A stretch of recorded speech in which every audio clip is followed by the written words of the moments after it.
E se eu lhe dissesse que existe um livro, um texto antigo de verdade, que descreve o céu com tão precisos e impressionantes detalhes que teve de ser removido? Não perdido, não esquecido. Removido porque o que ele revela nunca foi feito para ser visto por todos. A versão do céu que lhe ensinaram é simples. Simples demais. Ruas douradas.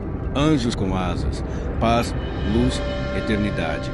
Mas, se essa imagem está incompleta e se a verdadeira descrição do céu for muito mais complexa, muito mais estruturada e muito mais perturbadora do que qualquer coisa que já tenha ouvido, porque existe um texto lido pelos primeiros cristãos considerado sagrado, que não menciona apenas o céu. Ele descreve-o em detalhes e o que ele mostra muda tudo. Este texto é conhecido como o Apocalipse de Pedro, um documento que remonta aos primeiros séculos do cristianismo. Um texto tão influente que durante algum tempo foi lido juntamente com os evangelhos, mas depois algo aconteceu. Foi removido, declarado não canônico, excluído, silenciado, não porque fosse falso, não porque lhe faltasse autoridade, mas porque revelava demasiado. De acordo com este texto, o céu não é apenas um lugar de descanso, é uma realidade estruturada, um sistema vivo, um reino governado pela ordem, pela hierarquia. A primeira coisa que o Pedro descreve não é paz, é intensidade. Ele fala de uma luz tão poderosa que não apenas ilumina, ela penetra. Uma luz que tudo revela não apenas à sua volta, mas dentro de si. Não há sombras ali, não porque a escuridão não exista, mas porque nada pode ser escondido.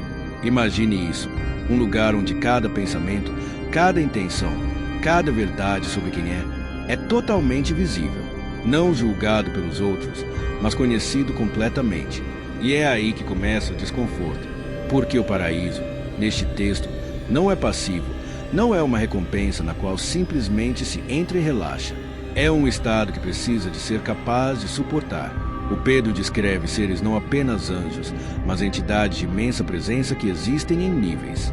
Hierarquia, ordem, cada um com papéis diferentes, intensidades diferentes, proximidade diferente da fonte divina. E quanto mais próximo se ele estiver daquela fonte, mais insuportável se torna a sua presença para qualquer serem preparado. Pense nisso. O céu não é igual, é estratificado, e o seu lugar nele depende do que se tornou. Esta não é uma ideia moderna. Era isso que os primeiros crentes liam, uma versão do céu que exige transformação. Não apenas a crença, mas vai mais fundo. Pedro descreve algo que quase nenhum ensinamento moderno menciona: movimento. Nesta versão do céu, as almas não são estáticas, elas movem. Se elas ascendem, transitam entre níveis. O crescimento não para após a morte, ele intensifica se o céu não é o fim. É uma continuação, um processo. E depois vem a parte que mais perturbou a igreja primitiva. Porque Pedro não descreve apenas o céu, mostra o contraste, ele mostra o que acontece quando uma alma não está alinhada com essa realidade. Não em metáforas vagas, não em linguagem simbólica, mas com uma clareza direta e gráfica. Cada ação, cada decisão tomada na vida tem uma consequência visível, não imposta, não decidida arbitrariamente, mas naturalmente conectada, causa e efeito levada à eternidade. E aqui está o pormenor crucial: não há intermediários nenhuma, instituição sem ritual, sem autoridade externa. Entre si e o resultado, apenas você, as suas ações, o seu alinhamento, a sua verdade. E isto era perigoso, porque se isso é verdade, então o controle desaparece. Se o céu opera por alinhamento e não por adesão, então nenhuma instituição pode garantir o seu lugar aí. Nenhuma autoridade pode vender o acesso ao mesmo, nenhum sistema pode regular a sua ligação ao divino. E isso muda tudo, porque de repente o poder muda das instituições para o indivíduo, da estrutura para a consciência.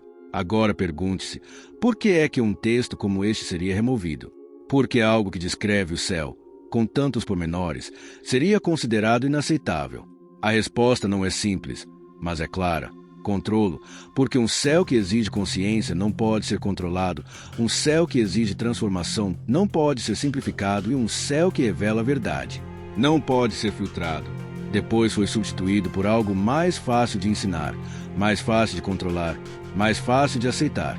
Uma versão simplificada, um paraíso distante em vez de uma realidade imediata. Mas vestígios da compreensão original nunca desapareceram completamente. Permaneceram ocultos em textos como este, preservados, mas não divulgados, disponíveis, mas não explicados, e agora está a ouvir, não por acaso, porque algo nisso ressoa, mesmo que não consiga explicar.